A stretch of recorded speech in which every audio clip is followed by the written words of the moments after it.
As you're learning Korean, you're gonna ask this question very soon. What comes after learning the Korean alphabet? Maybe you're wondering about that right now, and this video happened to be right here for you. And I literally get this question every week. So here, what I created is called the 10-stage Korean learning roadmap. So when you see this map, you're like, okay, stage 1 complete, stage 2, stage 3, stage 4, I get to know where to go next. Because I don't want you to be stuck after learning the Korean alphabet. Maybe you're like, okay, I just got the letters down. Now what? I'm stuck. I don't want you to feel that way. So, what about I show you the big picture today in this video?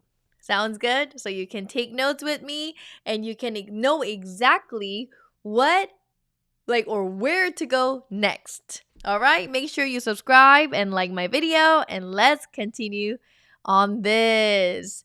Very first stage is learn the Korean alphabet. You probably heard of this saying, like, learn Hangul first thousands of times, but they're right. Learn Hangul first. That's the very first stage, because without learning Hangul, I cannot imagine your journey. Everything's gonna just fall apart. Literally, your vocabulary, grammar, listening practice, pronunciation, everything will fall apart without learning the proper alphabet, because alphabet shows you the phonetics, and the phonetic is related to your pronunciation. That relates to your speaking. Everything is connected, so please start with learning the Korean alphabet. You're like, I just want to speak Korean. Okay, calm down. Just for 2 weeks. Can you invest 1 or 2 weeks in doing this? There are so many resources out there.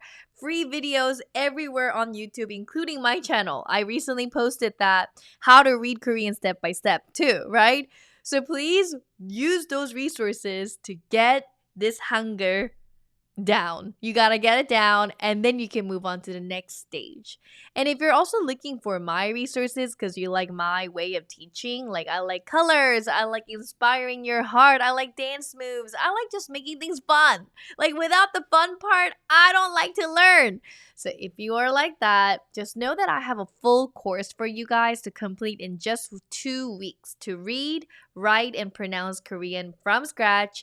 I'm gonna have the link in the description so you guys can click on it. And if not, you're like, some people don't know where the description is, so I always have to keep this. So this is my website, and the link is in the description too. It's called Read Korean Like a Pro.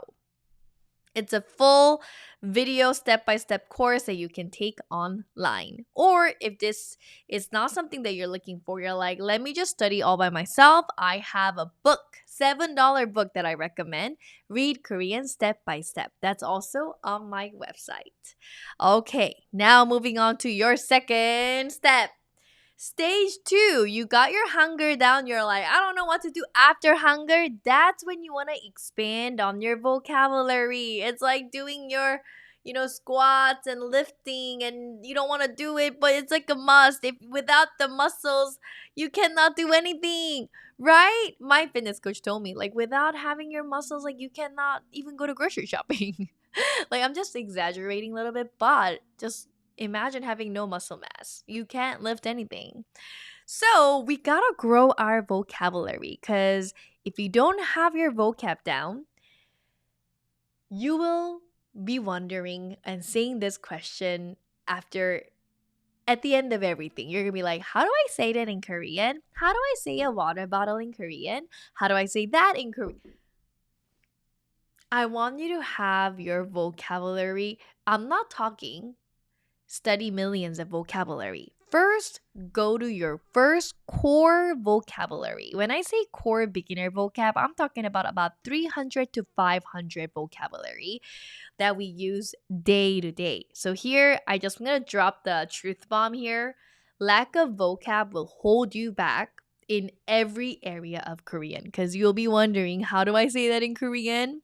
So you gotta get down with your first 300 to 500 foundation words that you can start using right away, right? Because with some vocab you got down, you will be able to pick up a lot faster. because you have it memorized. And if you need help in this stage, I recommend my Ultimate Vocabulary Power Pack. I included 1,300 words that you can go. Start from the verbs, and then we have the nouns, both super colorful and picture based. You know how I work, right? I'm a former third grade teacher, so I cannot create any books that's boring and black and white. My books look literally like this. You want to have apples? I mean, you want to learn about apples, blueberries, grapes? Like, I have to see it with pictures. So I have it all categorized in my Korean dictionary and then also my verb book, because you got to have both verbs and nouns to create sentences later on. I highly recommend you have both of them in your vocab bank here, because later on it will really help. That's going to be your building block to your other stages coming up. All right. So I'll have my ultimate vocabulary power pack, all 1,300 words together. You can go step by step on in your own pace. Okay. I'll have that in the link in the description. So check it all out. For this bundle, Ultimate Vocabulary, I put it together recently and it's a price of one. I wanted to make it super reachable for you guys. All right. Now let's go to stage three. So you got your hunger down, you know your foundation vocab, you're ready for some phrases. I know you already picked up some by watching K-drama. Like, 안녕하세요, 진짜? 오, 예쁘다. 괜찮아요. All of that is amazing. But now it's really time for you to expand on more phrases. Let me tell you a personal story. First, the picture. This was me. That's such a long time ago, 10 years ago. I am making a pineapple cake in this picture. I was in Taiwan. I did a study abroad to Taiwan to learn Chinese because that is one of my passion. I love studying languages, and someone took a picture of me making this pineapple cake. And when I was learning Chinese, I memorized 100 phrases before I went to Taiwan. And that was such a big confidence booster. I'm not kidding. Like, without those vocabulary, how would I have survived in Taiwan? The moment I landed in Taiwan, I had to speak Chinese, because I had to check into hotel. They were not speaking English to me. And I had to order my food. I have to ask how much it is. Like, 多少钱? Like, I still remember these phrases, right? And saying hello and thank you, all those simple phrases, I call it go to phrases, something that you can rely on right away. So, meaning you gotta memorize those first 100 to 200 phrases that you can use to order your food, ask for help, and get through your daily situations. So, once you get those down, it's gonna build your early confidence, right? So you're not afraid to go into convenience store and ask how much is this, 얼마예요, right? You're not afraid to say hello. You're not afraid to say, hey, can I get the receipt? Or how to call someone at the waiter, like at the restaurant, 저기요. You know those simple phrases, that's gonna be your confidence booster, right?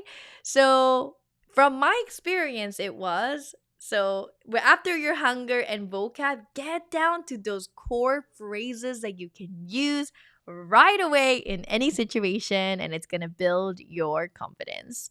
And if you are in this stage, I recommend my ebook called Speak Korean Anywhere. This is my personal favorite book that I put into so much for each page. I call this Speak Korean Anywhere because you can speak Korean anywhere using my book. It has 280 plus, about 288 to be accurate, practical Korean phrases that you can use in any situation, like at a cafe, in a restaurant, at the airport, at the hotel, at making friends, events, all of that. And each one will come with my video because I wanted to give you guys the best tool for pronunciation. So when you click on the little link, I'll pop up for each chapter and I'll read you the phrases so you can practice with me. All right. So that's my resource recommendation. And now let's go to stage 4. You're like, I got the phrases down, I know. What's next? Well, we gotta roll up our sleeves and we gotta get down to how this Korean language works, right? From the ground up. Then you really now have to know, hey, what is the sentence structure? I'm hearing so many phrases now. I gotta know where to place my noun, where to place the verb. Before it was just pure memorization. I memorized the phrases, I memorized the vocab, but let's form sentences. Then you need to know the order, the structure of how Korean sentences are built. Then you're going to start studying about the structure because it's quite the opposite of English. It is. So we have to put the verb last. And this is the simple structure SOV. If you have not watched my recent video about how to make sentences, I pulled up a chart and I showed you exactly how I broke down English sentence to Korean. Highly recommend it. It's a recent video that I posted, so go watch it. It's going to be very helpful. Okay? And think of it like this. I literally thought of this while I was making my slides, but you see a little layout of the room here? That's going to be sentence structure. You didn't put any furniture, you didn't decorate your room. You're just learning about the structure, where to place what. Where does the verb go, noun go, adjective go, adverb go? As you're learning the structure, you're like, wow, I get it. It's flipped from English. I get it now. Then you start decorating your sentences. Let's go to the next stage. This is where you decorate. You're going to learn how to conjugate your verbs. Conjugation is a fancy word for changing the form of your verbs to match the time of the action. So we cannot be talking like to eat, to go in dictionary form. No, we have to conjugate that to present tense, past tense, future tense, or present progressive. That's what's happening right now. Even in English, you see, I eat, I ate, I will eat. So, depending on the tense and what time and what we're describing, we have to change up the verb. Yes, and without that, we really cannot communicate fully. Because time is important. When did this happen? Yesterday, today, tomorrow? Like, we gotta conjugate. Okay, so that when you know it, you're gonna start decorating your room. You're like, okay, I know where the verb goes, which is at the end of the sentence, but now I know how to put my verbs. Remember, you first had your vocab down, and some verbs that you already remember, you're learning to conjugate. You're just going to conjugate what you already know and put it in your room, which is the sentence structure that you learned. Is this making all sense? Is this making all sense? How it's like a connected. Without the first one, the second one cannot happen. So you're really building upon stage by stage. That's why we start with the foundation, which is hunger, and then you get the vocab down, right? And then phrases, and then you break that down with structure, and then you conjugate your verbs. What about after stage 5? What's happening after that? Let's see. Oh, by the way, I recently launched my new course called Sentence Freedom. Hundreds of you are enrolling and told me that you love it. This makes me so happy because students comment inside the course and they let me know how much they love it and how much it's helping them. That is a highlight of my week. So thank you. Thank you so much for letting me know that it's helping you because it really fires up my heart to know that.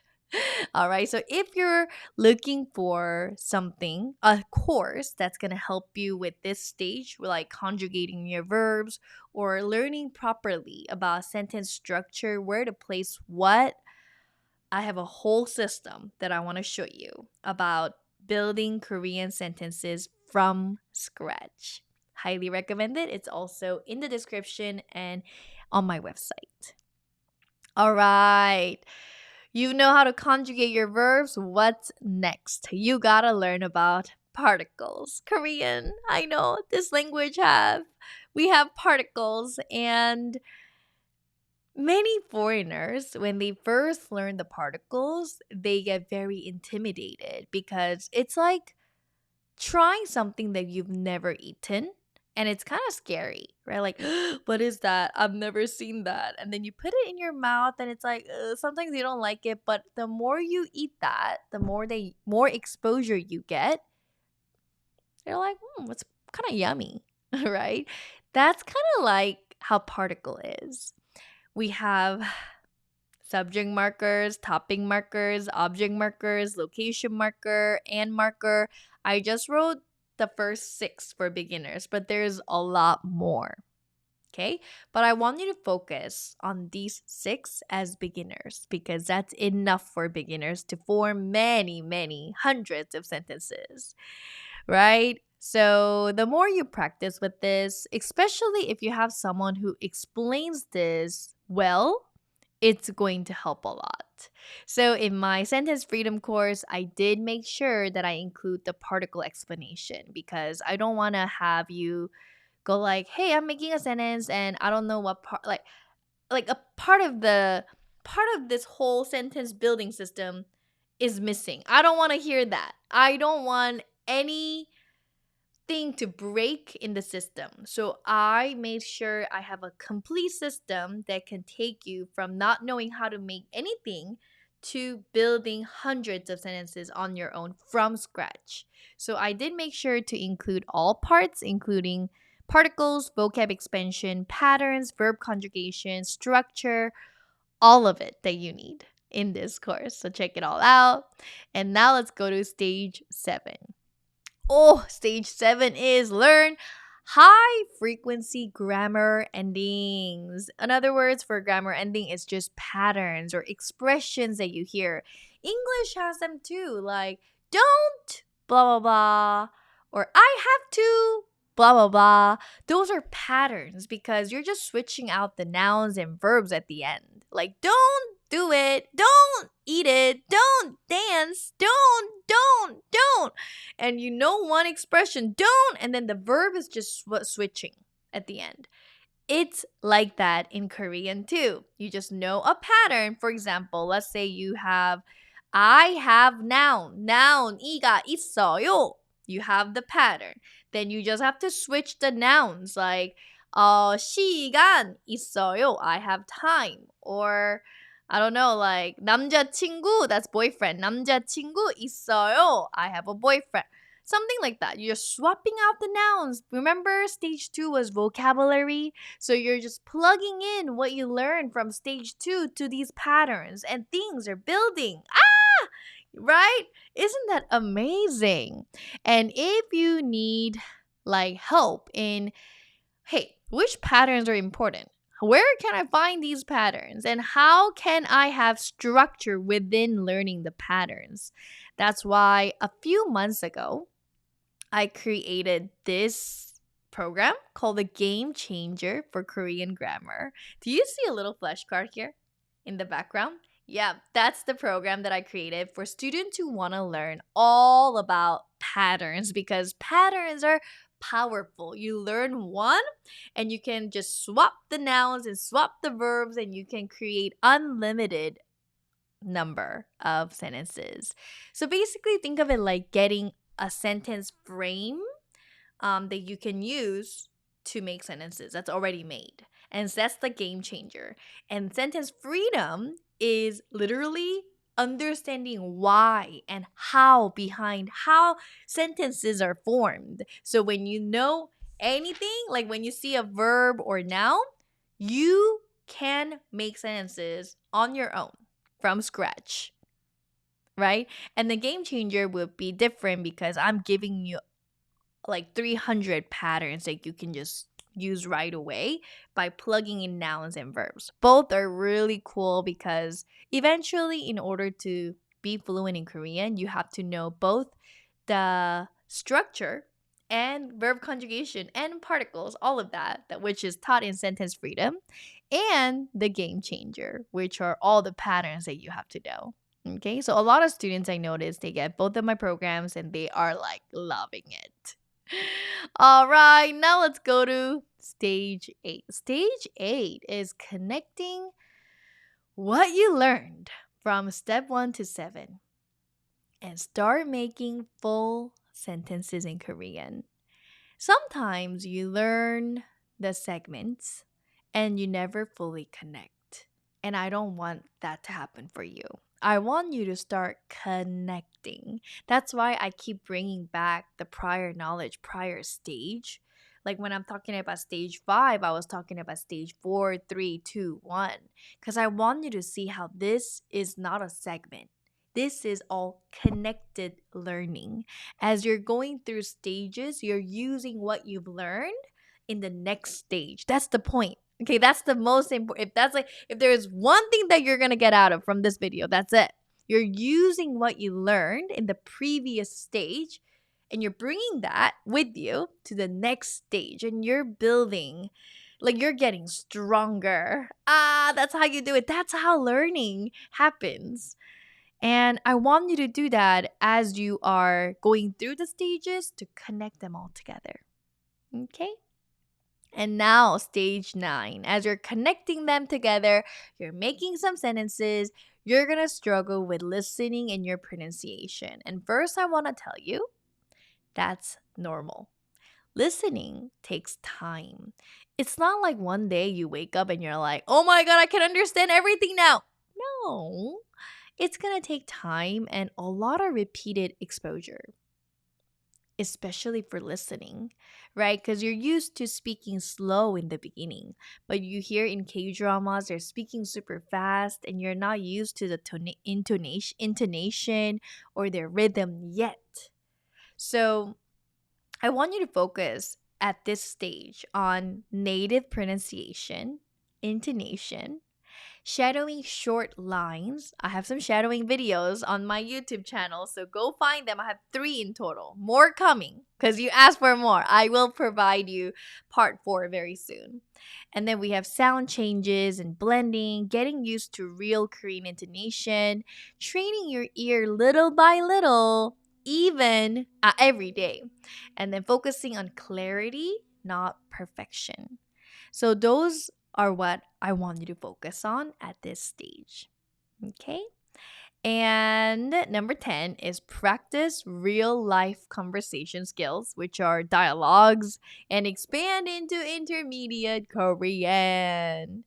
All right. So if you're at stage 10, this is your goal. Keep the conversations going. Don't stop at just one sentence. Your job is to make fuller, longer sentences and continue the conversation. And to do that, you'll have to learn transition words like and, so, but, and because. So, because that will make your sentences longer and you will learn to have conversation with someone with those, right? So, that's going to be your goal on this stage. And lastly, don't forget, ongoing practice is everything. Keep growing, keep speaking, because small daily practice will add up. You're going to water your plants every day, right? And then you'll feel your plants growing. It's like, yes, more water, more water. And that's how you get stronger and stronger, stage by stage. Alrighty. And I just want to end this with my personal note from my heart. I've taught many students and I've seen students go from the beginning stage to intermediate and fluent speakers of Korean. And this is quite of a journey, right?